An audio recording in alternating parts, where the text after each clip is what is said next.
Guys, siapa di sini yang bakalan ngerasa seneng banget setelah ngebantuin orang lain?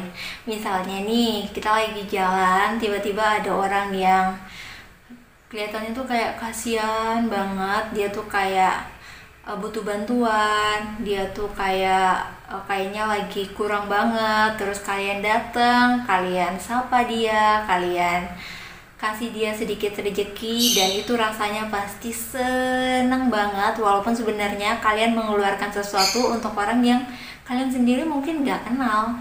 Atau mungkin sesimpel ada orang nih, kalian lagi di pinggir jalan, ada orang tiba-tiba datang nyamperin kalian, nanyain, "Mbak, Mas, tahu alamat ini nggak?"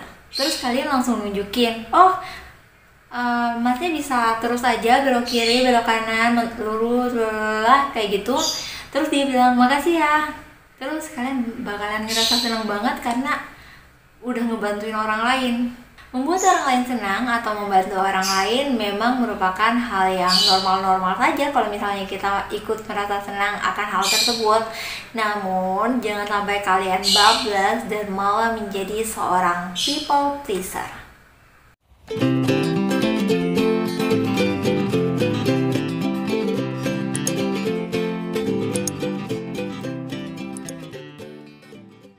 Assalamualaikum, perkenalkan nama aku Dita Fatmarini. Kalian semua bisa panggil aku Dita, dan aku seneng banget mempelajari hal-hal yang berbau kesehatan mental dan isu-isu sosial yang ada di lingkungan kita.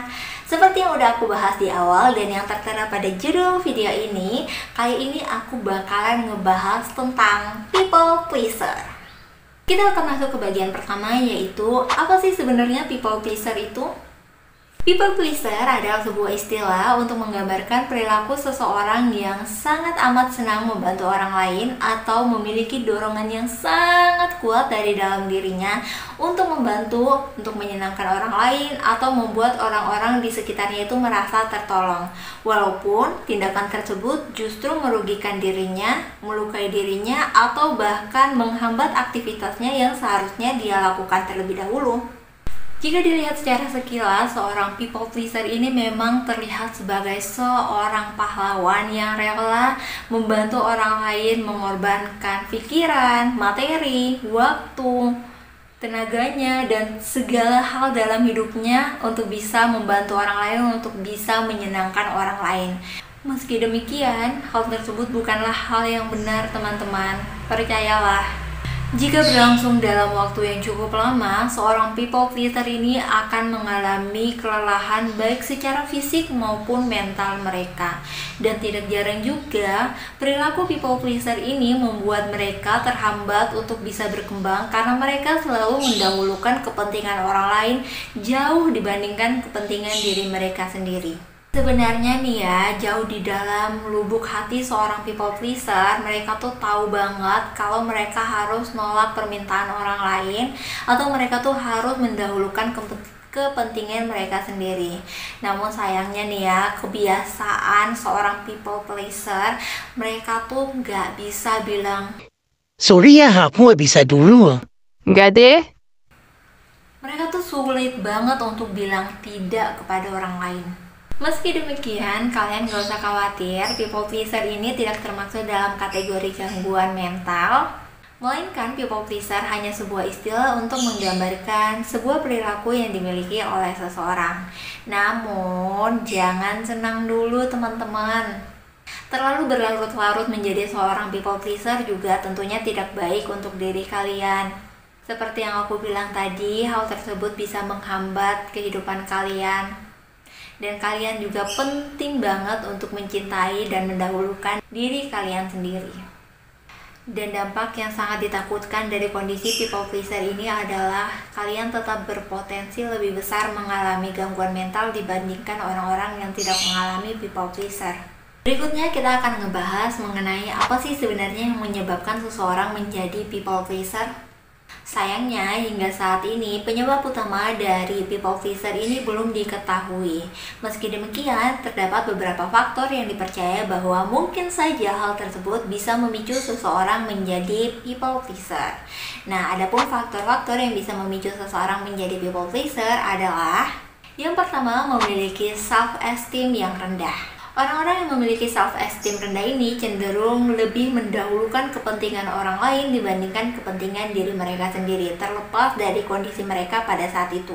Hal tersebutlah yang membuat mereka semakin memandang diri mereka sendiri sebagai orang yang rendah atau tidak lebih baik dari orang lain. Maka dari itu tidak heran kalau mereka akan dengan mudah memprioritaskan kebutuhan orang lain dibandingkan diri mereka sendiri. Faktor yang kedua adalah takut akan penolakan. Yap, benar sekali teman-teman. Jadi seorang people pleaser ini sebenarnya melakukan segala hal permintaan dari orang lain karena mereka tuh sebenarnya takut kalau sewaktu-waktu orang lain tuh menolak permintaan mereka, karena sebelumnya mereka sudah menolak permintaan orang lain tersebut. Maka dari itu mereka selalu berkata iya terus dengan harapan orang lain juga selalu berkata iya kepada dirinya, walau pada kenyataannya tidak selalu seperti itu. Faktor yang ketiga adalah mencegah terjadinya konflik. Beberapa orang selalu mengatakan iya akan permintaan orang lain semata-mata hanya untuk menghindari sebuah konflik, terutama jika orang yang meminta bantuan mereka ini adalah orang-orang yang berpengaruh atau orang-orang lain yang diperkirakan bisa saja merundung orang yang mengalami people pleaser ini. Faktor keempat yaitu adanya gangguan kepribadian. Beberapa orang yang mengalami gangguan kepribadian juga bisa berpotensi menjadi seorang people pleaser. Misalnya, seseorang dengan gangguan kepribadian dependen.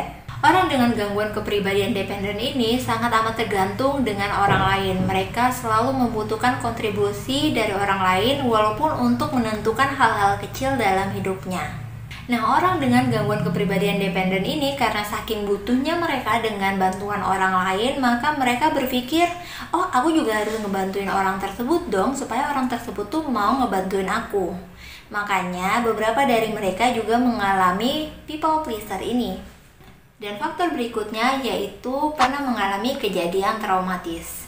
Seperti yang kita ketahui, kejadian traumatis memang sedikit banyak mempengaruhi kondisi kesehatan mental seseorang. Misalnya kepada orang yang semasa kecilnya selalu menjadi korban kekerasan oleh orang tuanya, selalu disalahkan oleh orang tuanya, atau mungkin tidak pernah diapresiasi oleh orang tuanya dan orang-orang di sekitarnya. Sangat mungkin untuk anak-anak semacam ini tumbuh menjadi seorang people pleaser di kemudian hari. Berikutnya aku bakalan ngebahas mengenai dampak-dampak apa saja yang ditimbulkan saat kamu menjadi seorang people pleaser. Sebenarnya jika dikaji lebih dalam lagi, dampak yang ditimbulkan dari kondisi people pleaser ini ada banyak banget. Namun aku bakalan ngambil 1, 2, 3, 4 yang paling umum aja yang dialami oleh seorang people pleaser. Nah, dampak yang pertama sangat amat mungkin bagi seorang people pleaser itu mengalami stres berlebih. Kalian bisa bayangin sendiri deh gimana bisa seorang people pleaser itu nggak stres kalau misalnya mereka tuh harus mementingkan kepentingan orang lain dibandingkan kepentingan mereka sendiri. Dan tidak jarang juga orang-orang nih jahat banget justru memanfaatkan seorang people pleaser ini untuk semakin menekan mereka melakukan apa yang mereka inginkan. Dampak berikutnya adalah mengalami kelelahan secara fisik. Ya kalian bayangin aja, mereka tidak hanya mengerjakan pekerjaan-pekerjaan yang seharusnya mereka kerjakan, tapi mereka juga harus ngebantuin orang-orang lain yang ada di sekitar mereka yang terkadang cukup tidak tahu diri untuk meminta pertolongan dari seorang people pleaser ini, walaupun melihat si people pleaser ini memiliki banyak sekali tugas-tugas yang harus mereka kerjakan. Dan hal tersebutnya lah membuat mereka mengalami kelelahan secara fisik. Dampak yang ketiga adalah merasa tertekan dan tidak bahagia. Ini dia guys perbedaan antara seorang people pleaser dengan orang yang happy aja gitu ngebantuin orang lain yang sebenarnya nggak masalah gitu. Jadi orang-orang pada umumnya saat ngebantuin orang lain tuh mereka bakalan happy, bakalan ikut senang dengan kesenangan orang lain saat mereka berhasil membantu orang tersebut. Namun pada seorang people pleaser mereka tuh sebenarnya nggak happy, mereka tuh sebenarnya tertekan saat mereka tuh harus membantu orang lain. Ya karena sebenarnya mereka tuh tahu mereka perlu untuk mendahulukan diri mereka sendiri. Mereka tahu kalau mereka tuh perlu melakukan hal lain dibandingkan membantu orang tersebut. Jadi ngebantu orang tuh kayak sebenarnya tuh nggak ikhlas gitu, tapi mereka nggak bisa bilang enggak Dan dampak yang keempat adalah seorang people pleaser ini gampang banget dimanfaatin orang lain.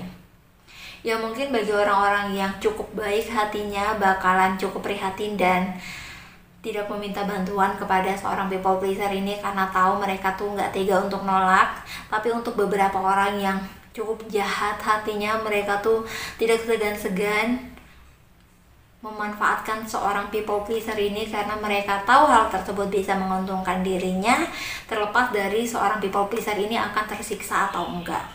Itu dia guys penjelasan mengenai people pleaser. Nah, kira-kira nih di antara kalian semua yang nonton video ini ada nggak yang memiliki kebiasaan people pleaser ini? Kalau ada, jangan dilanjutin ya. Kasihan diri kalian. Oke? Buat kalian semua yang merasa mengalami masalah kesehatan mental atau mungkin kalian merasa mengalami kondisi people pleaser ini namun tidak bisa terlepas dari kondisi tersebut secara pribadi kalian sendiri, kalian jangan ragu untuk berkonsultasi langsung dengan psikolog atau psikiater. Dengan begitu kalian bisa tahu secara jelas kondisi mental kalian dan juga kalian bisa mendapatkan penanganan yang tepat. Sekian video dari aku. Terima kasih banyak buat kalian semua yang nonton. Kalau misalnya kalian suka video ini, jangan lupa klik tombol like. Dan kalian juga bisa tulis di kolom komentar untuk saran-saran video selanjutnya. Atau misalnya kalian ada masukan atau aku ada kesalahan pemaparan dalam video ini, kalian bisa koreksi di kolom komentar. Dan kalian juga bisa share video ini kalau misalnya menurut kalian video ini bisa bermanfaat buat orang lain. Dan tentunya jangan lupa subscribe supaya kalian tidak ketinggalan video-video aku selanjutnya. Oke, terima kasih semua yang udah nonton. Sampai jumpa di video-video berikutnya. Bye-bye.